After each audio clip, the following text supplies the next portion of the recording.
Bismillah, assalamualaikum warahmatullahi wabarakatuh. Alhamdulillahirabbil alamin, assalatu wassalamu alal mursalin, amma ba'd. Allahumma inni as'aluka ilman nafi'an wa rizqan tayyiban wa amalan mutaqabbalan. Anak-anak kelas 7 yang dirahmati Allah Subhanahu wa taala. Segala puji bagi Allah, kita kembali pada pembelajaran IPA. Pada pertemuan kali ini kita akan mempelajari tentang struktur bumi dan lapisannya. Nah, apa saja sih lapisan-lapisan dari struktur bumi? Kita lihat pada peta konsep berikut ini. Nah, struktur bumi terbagi menjadi 3 lapisan. Ada yang namanya litosfer, hidrosfer, dan atmosfer. Dan litosfer itu terbagi lagi menjadi bentuk muka daratan, kerak bumi, dan juga gempa bumi dan tsunami. Serta pada hidrosfer itu terbagi menjadi gempa bumi dan tsunami dan bentuk dasar laut. Sedangkan atmosfer itu memiliki pengaruh pada cuaca.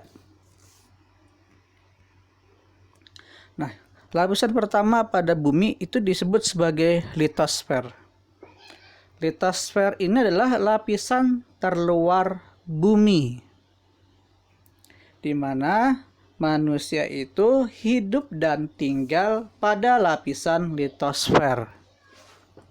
Unsur bentang alam yaitu pada kemiringan medan, kedudukan lereng membentuk sudut dengan bidang datar. Adapun ketinggian puncaknya, bagian tertinggi gunung disebut puncak dan terendah disebut kaki. Ketinggian puncak gunung diukur dari permukaan air laut. Kemudian muka daratan menggambarkan keadaan suatu bentang alam.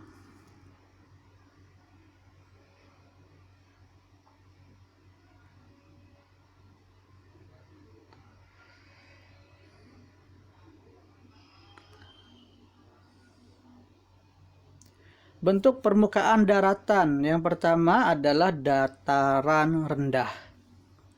Daratan melandai ini hampir rata, ketinggiannya itu kurang dari 200 meter di atas permukaan laut. Nah, kira-kira daerah kita dataran rendah atau tinggi ya? Coba cari tahu di Google ya. Dataran tinggi yaitu daratan yang melandai terletak di pegunungan. Tentu kita tidak termasuk. Kenapa? Karena kita bukan terletak pada pegunungan. Lembah yaitu dataran memanjang sepanjang sungai berada di antara gunung-gunung. Selanjutnya ada ngarai yaitu lembah dengan batas kiri kanan tebing terjal. Kemudian bukit di mana muka bumi menyerupai puncak, kemiringan sampai radius 500 meter, ketinggian antara 200 sampai 300 meter. Jadi kalau tingginya masih sekitar 300 ke bawah, itu bisa kita sebut sebagai bukit. Kemudian gunung adalah bukit dengan ketinggian di atas 1000 meter. Jadi kalau sudah di atas 1000 meter, maka itu bisa disebut sebagai gunung. Pematang, yaitu pegunungan atau perbukitan dengan puncak berderet dan kaki bersatu. Ya mungkin seperti kalau di daerah Jawa Barat ini ada deretan Pangrango, Salak, kemudian juga gunung selanjutnya ya. Kemudian di daerah Sumatera Barat ada Bukit Barisan ya. Punggung yaitu pematang dengan puncak landai. Igir pematang dengan puncak tajam. Jadi puncaknya tajam. Kalau punggung dia puncaknya landai.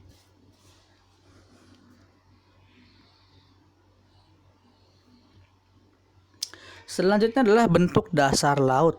Ya, tadi bentuk permukaan daratan, sekarang bentuk dari dasar laut. Yang pertama ada yang namanya paparan, yaitu dataran yang terhampar di tepi benua. Ya.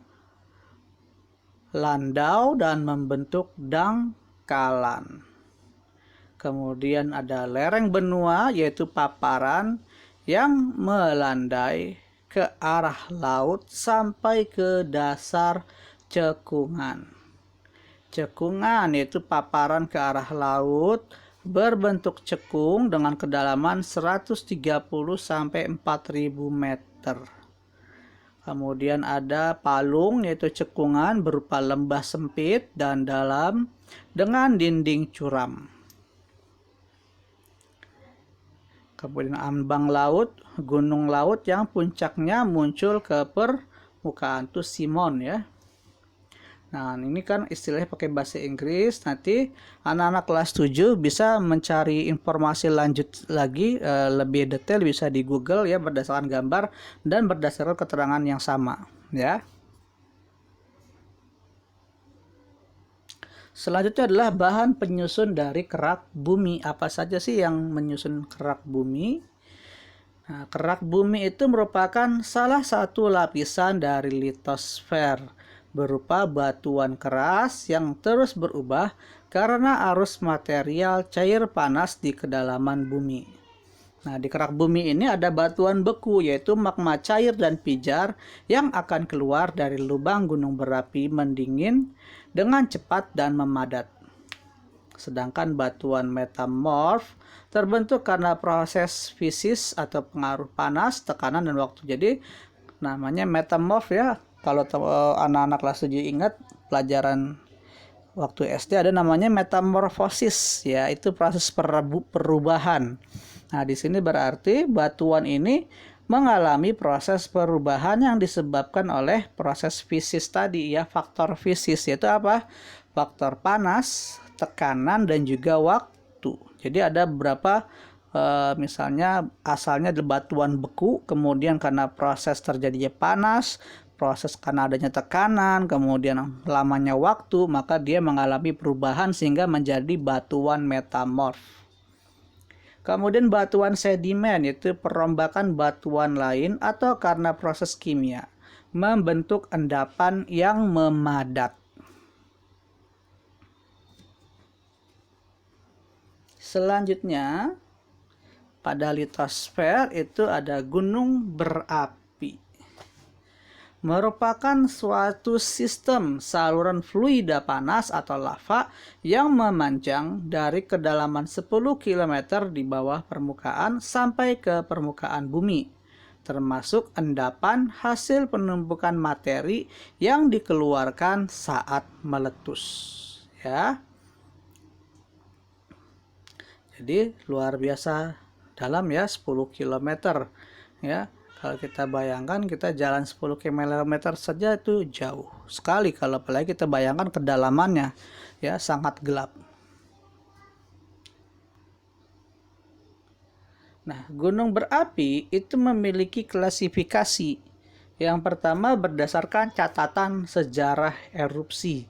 Ada tipe A, tipe B, dan tipe C.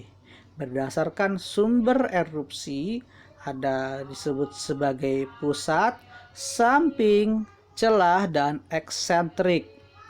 Berdasarkan kuat letusan dan tinggi tiap asap, ada tipe Hawaiian, tipe Strombolian, tipe Plinian, tipe Subplinian, tipe Ultraplinian, tipe Vulkanian, tipe Sutherland, dan Fretolinian. Sedangkan berdasarkan bentuknya ada stratovolcano, perisai, cinder cone, caldera.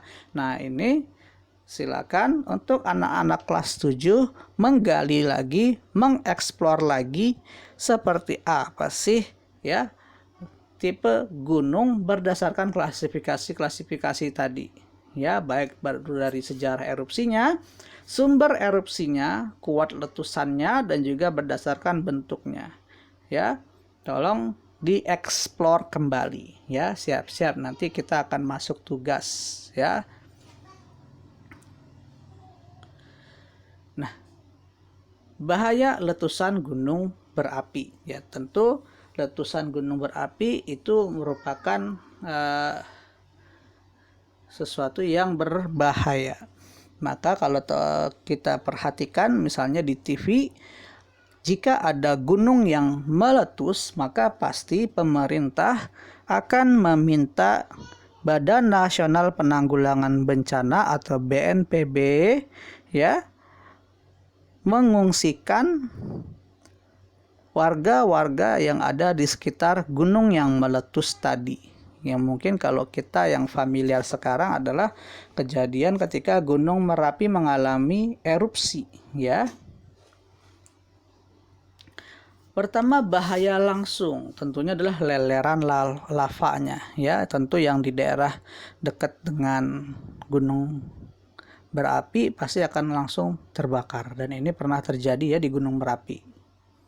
Kemudian aliran piroklastik atau awan panas, ya, kalau di Jawa Timur, di Yogyakarta itu Gunung Merapi disebutnya wedus gembel. Kemudian jatuhan piroklastik kita tadi ya, dari awan panas itu ada batu-batuan yang jatuh. Kemudian lahar letusan, ya, dia naik meletus. Nah, itu yang bisa kita terdampak ya. Kemudian gas vulkanik beracun. Sedangkan bahaya tidak langsungnya adalah lahar hujan, yaitu apa? Laharnya terbawa dalam proses hujan, ya. Ketika hujan turun, laharnya ikut turun dalam keadaan hujan. Kemudian banjir bandang, ya, ini pernah juga terjadi. Kemudian longsoran vulkanik. Tingkat isyarat gunung berapi di Indonesia. Nah, ini kita harus familiar ya. Untuk anak-anak kelas 7 ya, ketika menyaksikan di televisi ya, bagaimana sih keadaan gunung berapi tersebut, apakah normal? Ini yang berarti dalam kondisi normal. Kemudian waspada, berarti kita harus waspada ya. Siaga, nah ini kalau sudah siaga ini sudah mulai diungsikan biasanya, atau awas ya. Kalau awas itu sudah harus dikosongkan, ya, harus sudah dikosongkan. Selanjutnya pada lapisan litosfer itu juga mengalami yang disebut sebagai gempa bumi. Gempa bumi yang kuat di dasar laut bisa menyebabkan tsunami, ya. Mungkin gempa yang pernah menyebabkan tsunami adalah gempa tahun 2004 ya. Gempa tahun 2004 itu di Aceh ya, dan dampaknya juga terasa di Thailand dan juga Malaysia, Nepal ya, Kamboja ya merasakan gempa tersebut. Ya, yang paling parah dampaknya ada di Aceh. Ya. Kenapa? Karena di Aceh itu ada palung ya. Ada palung sehingga ya tsunaminya menjadi begitu dahsyat ya. Beberapa istilah terkait gempa. Yang pertama ada hipocentrum, yaitu sumber yang menyebabkan gempa di bawah lapisan tanah. Epicentrum, titik di permukaan bumi tepat di atas titik pusat gempa. Kemudian seismograf adalah alat pencatat getaran permukaan dari gempa bumi ya. Kalau pernah melihatnya di televisi itu ada ya alatnya yang bentuknya dia akan menghasilkan garis naik turun ya, garis naik turun. Kalau getarannya tinggi maka dia akan naik ya, naik turunnya itu akan terasa jarak garisnya cukup jauh ya. Tapi kalau jarak garisnya masih berdekatan, masih dalam keadaan normal. Dan biasanya itu ada hitung-hitungannya ya. Berapa sentimeter jarak garis tersebut itu akan menentukan skalanya.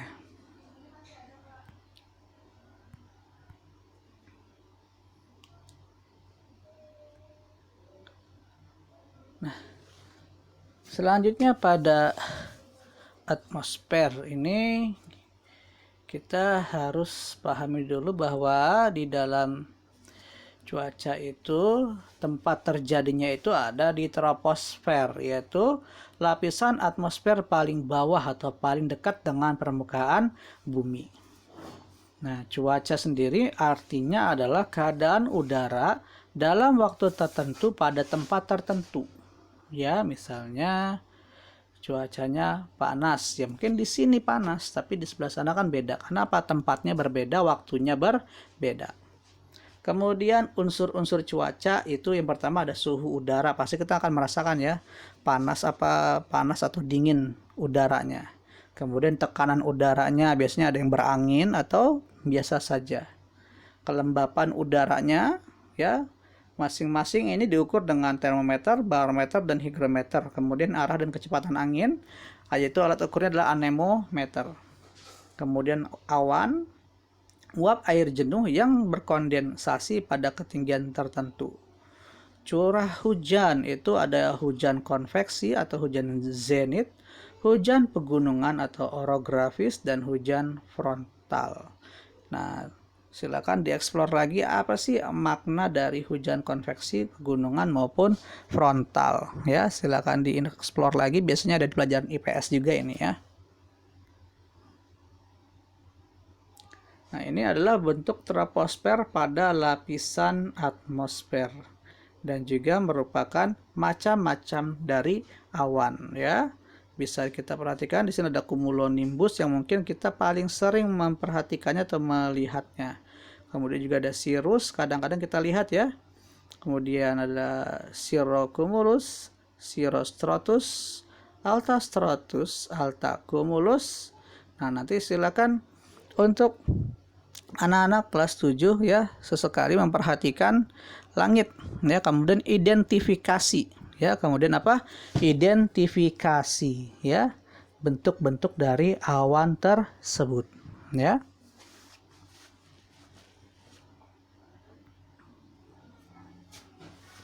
Di sini ada soal, sebutkan macam awan berdasarkan ketinggiannya. Ada awan rendah yaitu 0 sampai 2000 meter, awan menengah 2000 sampai 6000 meter, dan awan tinggi lebih dari 6000 meter. Nah, demikian pembelajaran kita pada bab 10 mengenai struktur bumi dan lapisannya. Jika ada pertanyaan, silakan disampaikan melalui forum Google Classroom dan juga bisa melalui WhatsApp pribadi. Sekian akhirul kalam. Kita tutup dengan doa kafaratul majlis. Subhanaka Allahumma bihamdik, asyhadu an la ilaha illa ant, astaghfiruka wa atubu ilaik. Assalamualaikum warahmatullahi wabarakatuh.